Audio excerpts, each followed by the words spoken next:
Hey, what's up? In the previous part, I was explaining to you guys Orania and the travesties therein, okay? It is this little breakaway city, state, village, blazi, farmer, whatever you want to call it, okay? Don't know what you want to call it. In South Africa, that literally has been left by the South African government to stay as racist as it wants to stay because they are a pariah state. They're like North Korea inside South Africa. Anyway, whatever. And I was explaining to you guys that the level of racism that dwells in Orania today is a level of racism that my current neighborhood used to be in the days of Apartheid. It is, Orania is in and of itself an Afrikaans name for a burb, a suburb. Words like Jan van Riebeek, Orania, like Roodepoort, Wilgehevel, like that is Afrikaans. I don't know. Like if you have got Dutch and German nuances, you would get what I'm saying. But I kind of have to explain it to other people with different language dialects that they understand that when we are speaking very hard, nog geez, ongelukkig, ons gebruik die my gunsteling vrug is apple of I don't know, oran. What's an orange? Is it an orania? Orange. I think an orange is actually an orania. Anyway, whatever. Righto. So I live in Wilgehevel, which is a Roodepoort little town within a region of Johannesburg that used to be among the most racist in the history of apartheid. My neighbors around me, just to help you get a synopsis of the historical apartheid, but the historical Afrikaans names of our neighborhood. There is a neighborhood not far from here whose name is Waltevreden Park. Waltevreden is an Afrikaans term. So too is Wilgehevel. Not far away there is a place called Roodekrans. It's also very Afrikaans. Yeah, man. Yeah, exactly. Like I'm struggling to come up with them. There's one actually that's at the top of my mind, but it keeps on slipping my tongue. This neighborhood of mine has got historically Afrikaans names, okay, for suburbs, and there's nothing wrong with that. Like they are part of South Africa. They are South Africans. They get to have suburbs named after them, towns and stuff named after them. We are all South African. So I'm in Wilgehevel, historically apartheid joint. I'm really trying to get one. Anyway, whatever. I believe I've explained enough. I still am literally searching my brain to find the name of this one that is also at the top of my mind, but that's just my general neighborhood. There are many neighborhoods in this country that are with a very rich Afrikaans name. Largely, we've got an very English, sort of kind of British names for our suburbs, largely, like Edenvale, suburbia. Largely, it's mostly English, but we do have quite a lot of Afrikaans named places. And after apartheid was repealed, they made sure that many other streets are renamed into what is this, black names.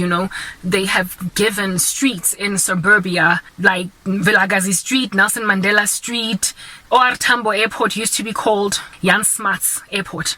Once upon a time, OR Tambo is a dude that fought for the struggle, so they renamed it after him. Jan Smuts was, of course, one of the colonizers, and they changed it over to OR Tambo type establishment thing. So all the black names of suburbs in this country that were historically white are new. They came after apartheid was repealed to basically just balance stuff out, okay, and favor everybody equally. Cool beans and bananas. So I wanted you to get all that context all up in your beautiful grill that you might gauge successfully, you guys, how much we have fallen from glory. So that this city, this town that I am in, this township town, let's not call it a township because it's not townshipy, it's suburbia. It's been it hasn't been gentrified, it's always been genteel. Alright, that is Roodepoort that I am in right now. It is a historically, violently racist hood.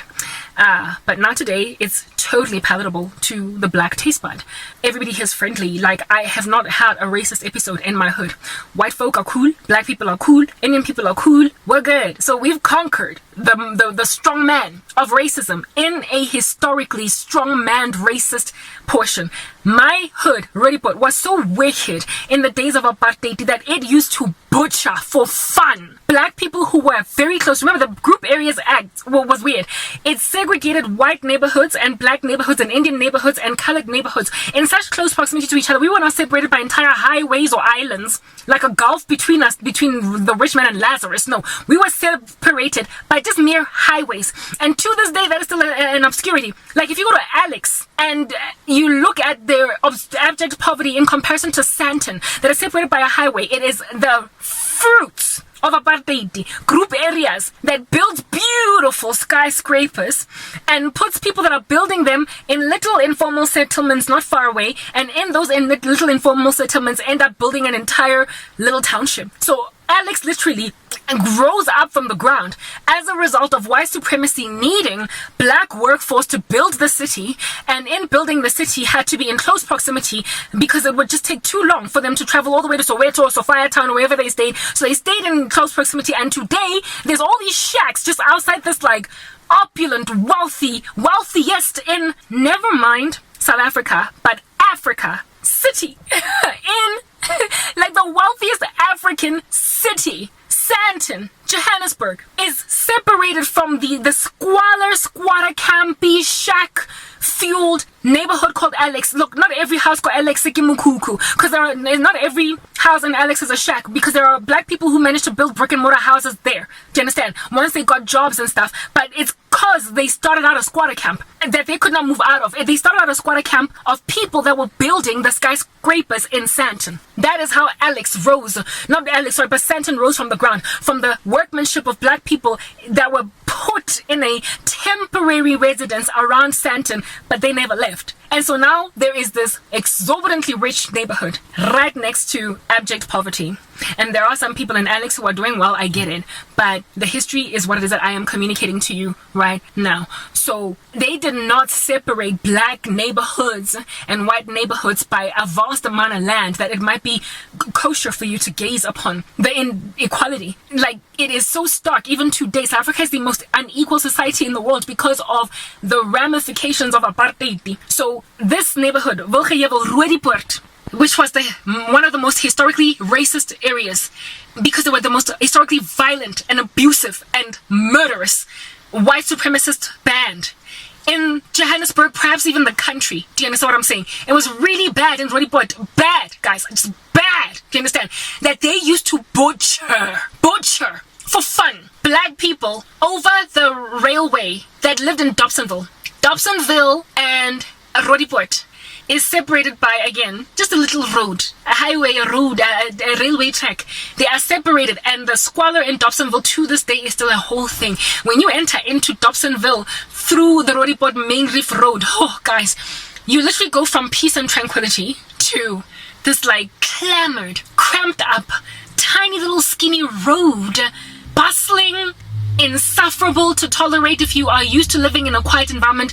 Hood. It is cramped because their roads are literally the size of my pinky, and there are so many taxis, like public transportation there, driving up and down, choking it up a storm. Taxi drivers are the worst on the road, that as a driver you have to literally psych yourself up and prepare yourself emotionally to drive into Dobsonville if you want to go into Soweto that way from Roodepoort. If you don't want to use the N1 or the M1 to Soweto going via Diepkloof and you insist on going via Main Reef Road, you have to do a little bit of a prayer to Christ, meditating on his word to give you tranquility and peace so you can be gentle, because you're literally going to be stuck in traffic no matter what hour of the day or night it is. On top of that, there are no street lights. It's completely dark. So you drive there at your own peril, and there is a railway track that you can't see at night, so you could get rammed into by a train. It's so bad. And that little road that separates what would be historically very wealthy Roodepoort greater area and white region Roodepoort area,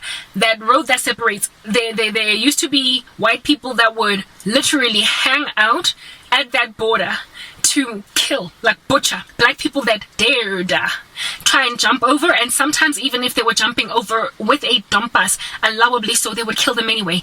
They were the Afrikaans conglomerate of racist folk in South Africa were very homicidal. They did not want a workable solution for black people. They wanted them exterminated. It was about killing black people off, not even making them their slaves. That was a level of hatred, and my neighborhood had those kinds of racists. They didn't want to take slaves. They didn't want to take prisoners. They just wanted them exterminated. The R4 supporters. They were in my neighborhood. Next part.